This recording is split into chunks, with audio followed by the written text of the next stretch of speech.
ಈ ದಿನ ಏನು ನಮ್ಮ ಕೋಲಾರ ಜಿಲ್ಲೆಯಲ್ಲಿ ವಿಶೇಷ ಕಾರ್ಯಕಾರಿಣಿ ಸಭೆ ನಡೆಯಿತು. ಈ ಸಭೆಗೆ ನಮ್ಮ ವಿಶೇಷ ಆಹ್ವಾನಿತರಾಗಿ ನಮ್ಮ ಕರ್ನಾಟಕ ರಾಜ್ಯದ ಮಾಜಿ ಸಚಿವರು, ನಮ್ಮ ಭಾರತೀಯ ಜನತಾ ಪಾರ್ಟಿಯ ರಾಜ್ಯ ಉಪಾಧ್ಯಕ್ಷರಾದಂಥ ಮಹೇಶ್ ಅಣ್ಣವರು, ಜಿಲ್ಲಾಧ್ಯಕ್ಷರು, ಎಲ್ಲ ಮಾಜಿ ಶಾಸಕರುಗಳು, ಎಲ್ಲ ಮಂಡಲದ ಮತ್ತು ಜಿಲ್ಲೆಯ ಮತ್ತು ಮೋರ್ಚಾದ ಎಲ್ಲ ಪದಾಧಿಕಾರಿಗಳು, ಸುಮಾರು 180 ಜನ ಏನು ಅಪೇಕ್ಷಿತರಿದ್ದರು, ಎಲ್ಲರೂ ಬಂದು ಈ ಕಾರ್ಯಕ್ರಮವನ್ನು ಯಶಸ್ವಿ ಮಾಡಿ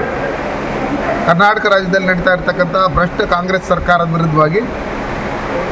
ಯಾವ ರೀತಿ ನಾವು ಮುಂದಿನ ದಿನಗಳಲ್ಲಿ ಹೋರಾಟಗಳನ್ನು ಮಾಡಬೇಕು, ಯಾವ ರೀತಿ ಸಿದ್ದರಾಮಯ್ಯನವರ ರಾಜೀನಾಮೆವರೆಗೂ ನಿರಂತರವಾದಂಥ ಹೋರಾಟಗಳನ್ನು ಮಾಡಬೇಕು, ಯಾವ ರೀತಿ ಪಾಕಿಸ್ತಾನಿ ಏಜೆಂಟ್ರಂತೆ ಒಂದು ಕಮ್ಯುನಿಟಿಯನ್ನು ಓಲೈಸಂಥ ನಿಟ್ಟಿನಲ್ಲಿ ಹಿಂದೂಗಳ ವಿರುದ್ಧವಾಗಿ ರಾಹುಲ್ ಗಾಂಧಿಯವರು ಮಾತಾಡ್ತಾ ಇರ್ತಕ್ಕಂಥ ಇದು, ಈಶ್ವರನ ಬಗ್ಗೆ ಅವರ ಭಾವಚಿತ್ರವನ್ನು ಲೋಕಸಭೆಯಲ್ಲಿ ಪ್ರದರ್ಶನ ಮಾಡೋದ್ರ ಮುಖಾಂತರ ಹಿಂದೂಗಳು ಮತ್ತು ರಾಮ ಭಕ್ತರು ಎಲ್ಲ ಭ್ರಷ್ಟರು ಅಂತ ಹೇಳೋದ್ರ ಮುಖಾಂತರ ಅವರು ಹಿಂದೂ ವಿರೋಧಿ, ದೇಶ ವಿರೋಧಿ ಅನ್ನೋ ಮಟ್ಟಕ್ಕೆ ಇಡೀ ರಾಷ್ಟ್ರದಲ್ಲಿ ಇವತ್ತು ಪ್ರಚಲಿತರಾಗಿದ್ದಾರೆ. ಇದನ್ನೆಲ್ಲ ನೋಡಿದಂಥ ಸಂದರ್ಭದಲ್ಲಿ ಕಾಂಗ್ರೆಸ್ ಸರ್ಕಾರ ಮೊದಲಿಂದನೂ ಪಾಕಿಸ್ತಾನ ಮತ್ತು ಚೈನಾ ಏಜೆಂಟ್ ಅಂತ ಏನು ವರ್ತನೆ ಮಾಡ್ತಾಯಿತ್ತು, ಈಗಲೂ ಆಲಿಬಾಬಾ 40 ಚೋರ್ಸ್ ಅಂತೇಳಿ ಅವರ ತಂಡದೊಂದಿಗೆ ಹಿಂದೂಗಳನ್ನು ವಿರೋಧಿಸಿದರೆ ದೇಶ ವಿರೋಧಿಗಳದ್ದು ಮತ್ತು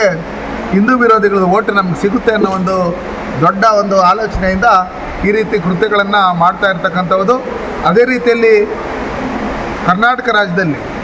ಭ್ರಷ್ಟ ಕಾಂಗ್ರೆಸ್ ಸರ್ಕಾರ ಅಧಿಕಾರಿಗಳನ್ನು ದುರುಪಯೋಗಪಡಿಸ್ಕೊಂಡು, ಅವರ ಅಧಿಕಾರವನ್ನು ದುರುಪಯೋಗಪಡಿಸ್ಕೊಂಡು ವಾಲ್ಮೀಕಿ ಅಭಿವೃದ್ಧಿ ಪ್ರಾಧಿಕಾರದ 187 ಕೋಟಿ ಹಣವನ್ನು ನುಂಗಿರ್ತಕ್ಕಂಥದ್ದು. ಜೊತೆಯಲ್ಲಿ SC/ST SC ಮತ್ತು ST ಜನಾಂಗದ ಅಭಿವೃದ್ಧಿಗೋಸ್ಕರ ಮೀಸಲಿಟ್ಟಿದ್ದಂಥ 25,000 ಕೋಟಿಯನ್ನು ಗುಳುಂ ಮಾಡಿರ್ತಕ್ಕಂಥದ್ದು. ಬೇರೆ ಬೇರೆ ಗ್ಯಾರಂಟಿಗಳಿಗೆ ಕೊಡ್ತೀರಿ ಅಂತೇಳಿ ಅವ್ರಿಗೂ ಸರಿಯಾಗಿ ಕೊಡದೇ ಇರತಕ್ಕಂಥದ್ದು, ಹಾಲು ಬೆಲೆ ಹೆಚ್ಚಿಸಿರ್ತಕ್ಕಂಥದ್ದು, ರೈತರಿಗೆ ಸಹಾಯಧನ ಕೊಡದೇ ಇರತಕ್ಕಂಥದ್ದು, ಪೆಟ್ರೋಲ್ ಡೀಸೆಲ್ ಬೆಲೆ ಹೆಚ್ಚಿಸಿರ್ತಕ್ಕಂಥದ್ದು, ದಿನನಿತ್ಯದ ಬಳಕೆ ವಸ್ತುಗಳನ್ನು ಹೆಚ್ಚಿಸಿರ್ತಕ್ಕಂಥದ್ದು. ಇದನ್ನೆಲ್ಲ ಖಂಡಿಸಿ ಮೂಢ ಹಗರಣ ಏನಿದೆ ಇದನ್ನೆಲ್ಲ ಒಟ್ಟಿಗೆ ಇಟ್ಕೊಂಡು ನಾವು 29ನೇ ತಾರೀಕು ಬೆಳಗ್ಗೆ ನಾವು ಏನು ಕದಂಬ ಹೋಟ್ಲು ಮೈಸೂರು ರೋಡು ಇದೆ, ಅಲ್ಲಿ ಕೆಂಪಮ್ಮ ದೇವಸ್ಥಾನದ ಹತ್ರ ಸನ್ಮಾನ್ಯ ರಾಜ್ಯಾಧ್ಯಕ್ಷ ಆದಂಥ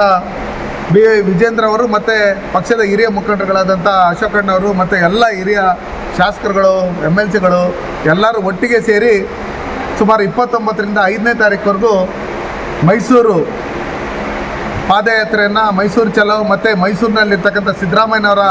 ಮನೆ ಏನಿದೆ ಅದಕ್ಕೆ ಮುತ್ತಿಗೆ ಆಗೋಂಥ ಕೆಲಸನ ನಾವು ಮಾಡಿ ಪ್ರತಿ ಹಳ್ಳಿಗಳಲ್ಲಿ, ಪ್ರತಿ ಕಾಲೋನಿಗಳಲ್ಲಿ, ಪ್ರತಿ ಒಂದು ಪ್ರಜೆಗೂ ಕರ್ನಾಟಕ ರಾಜ್ಯದಲ್ಲಿರ್ತಕ್ಕಂಥ ಭ್ರಷ್ಟ ಕಾಂಗ್ರೆಸ್ ಸರ್ಕಾರ ಏನೇನು ಭ್ರಷ್ಟಾಚಾರ ಮಾಡ್ತಾಯಿದೆ, ಯಾವ ರೀತಿ ಜನವಿರೋಧಿ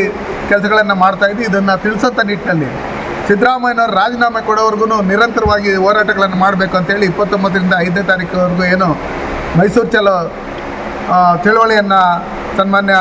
ಭಾರತೀಯ ಜನತಾ ಪಾರ್ಟಿ ಅಧ್ಯಕ್ಷರಾದಂಥ ವಿಜೇಂದ್ರ ಅವರ ನೇತೃತ್ವದಲ್ಲಿ ನಡೀತಾ ಇದೆ. ಇದರಲ್ಲಿ ಎಲ್ಲರೂ ಭಾಗವಹಿಸಬೇಕು ಅಂತ ಹೇಳಿ ಏನು ಮನೆ ಮಾಡ್ಕೊಂಡಿದ್ದೀರಿ, ಎಲ್ಲರೂ ಇದರಲ್ಲಿ ಭಾಗವಹಿಸಿ ಇವತ್ತೇನು ಕಾಂಗ್ರೆಸ್ ಸರ್ಕಾರ ಚುನಾವಣೆ ನಡೆದರೆ ನಾವು ಸೋಲ್ತೀರಿ ಅಂತೇಳಿ ತಿಳ್ಕೊಂಡು ಲೋಕಸಭಾ ಚುನಾವಣೆಯಲ್ಲಿ 145 ವಿಧಾನಸಭಾ ಕ್ಷೇತ್ರಗಳಲ್ಲಿ BJP ಮತ್ತು JDSಗೆ ಮೈತ್ರಿಗೆ ಬಹುಮತ ಬಂದಿರತಕ್ಕಂಥದ್ದು ನೋಡಿದಾಗ, ಹೆಚ್ಚಿನ ಮತಗಳು ಬಂದಿರತಕ್ಕಂಥದ್ದು ನೋಡಿದಾಗ ಚುನಾವಣೆಯಿಂದ ಹಿಂದೆ ಹೋಗ್ತಾ ಇರ್ತಕ್ಕಂಥ ಒಂದು ಮೇಲ್ನೋಟಕ್ಕೆ ಗೊತ್ತಾಗ್ತಾ ಇದೆ. ಆ ನಿಟ್ಟಿನಲ್ಲಿ ಮುಂದಿನ ಚುನಾವಣೆಗಳಿಗೆ ಜಿಲ್ಲಾ ಪಂಚಾಯತಿ, ತಾಲೂಕು ಪಂಚಾಯತಿ, ಗ್ರಾಮ ಪಂಚಾಯತಿ ಇರ್ಬೋದು, APMC ಚುನಾವಣೆ ಇರ್ಬೋದು, ನಮ್ಮ ಗೋಮಲ್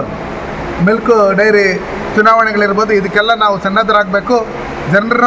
ಈ ಸರ್ಕಾರದ ವಿರುದ್ಧವಾಗಿ, ಜನವಿರೋಧಿ ಸರ್ಕಾರದ ವಿರುದ್ಧವಾಗಿ ನಾವು ಓಟ್ ಹಾಕೋದ್ರ ಮುಖಾಂತರ ನಾವು ಭಾರತೀಯ ಜನತಾ ಪಾರ್ಟಿ ಮತ್ತು JDS ಮೈತ್ರಿ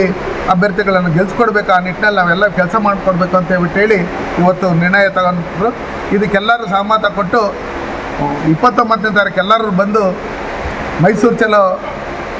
ಚಳವಳಿಯಲ್ಲಿ ನಾವು ಭಾಗವಹಿಸ್ತೀರಿ ಅಂತೇಳಿ ಹೇಳಿರೋದ್ರಿಂದ ಮುಂದಿನ ದಿನಗಳಲ್ಲಿ